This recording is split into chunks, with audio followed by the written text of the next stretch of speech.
Hello, Brother Thane. Here's our final project. You choose a sacrament program from the list.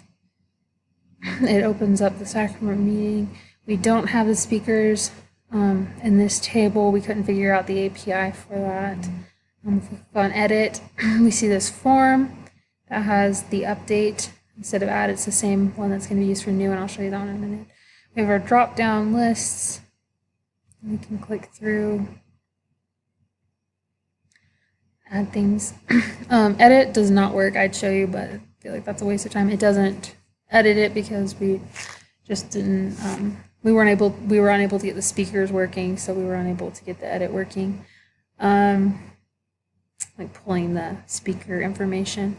New program kind of, sort of, almost works. I will show you exactly what happens. Let's put in some data here. We got to pick a date.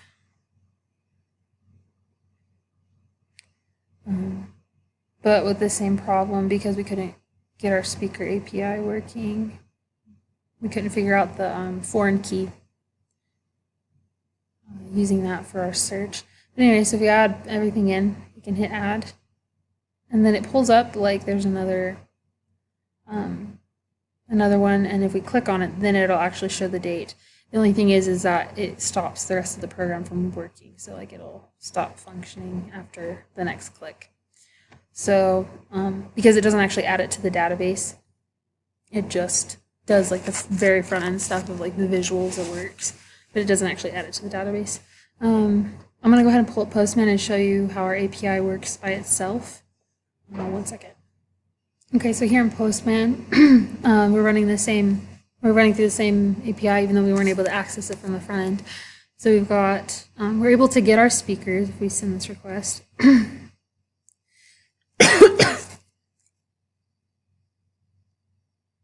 we've received back our speakers. We're also able to receive a specific speaker by that speaker ID, but like I said before, we weren't able to figure out how to get it by the meeting ID, which is why we were unable to show it in our front end. Our post works. Oh, I forgot to put in the data. Give me a second. Okay, so here I'll show you how you can update a meeting. So you can come in here and let's say we'll change the date to like the 8th or something. Maybe we'll change our conducting ID to 2. Oops. 2. So we send that. And then we don't receive anything back, but whenever we get it, there's conducting ID 2, date is the 8th, so we've added it successfully. And then for post, just quickly copy this. Right here. We don't need a meeting ID because that'll be generated. So let's say this one will do 10th, and I'll just leave the rest the same. For time's sake, send. There we go. Meeting ID 6. Added all that. So then now if we go back to our app, refresh this, we should see 2 changes. The date. One of these, I don't remember which one I originally changed when I was testing it. The date of one of these should change, as well as the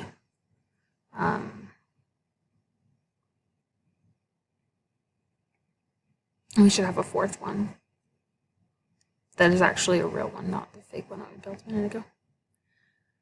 There we go, October 4th. Got a bunch of data in it.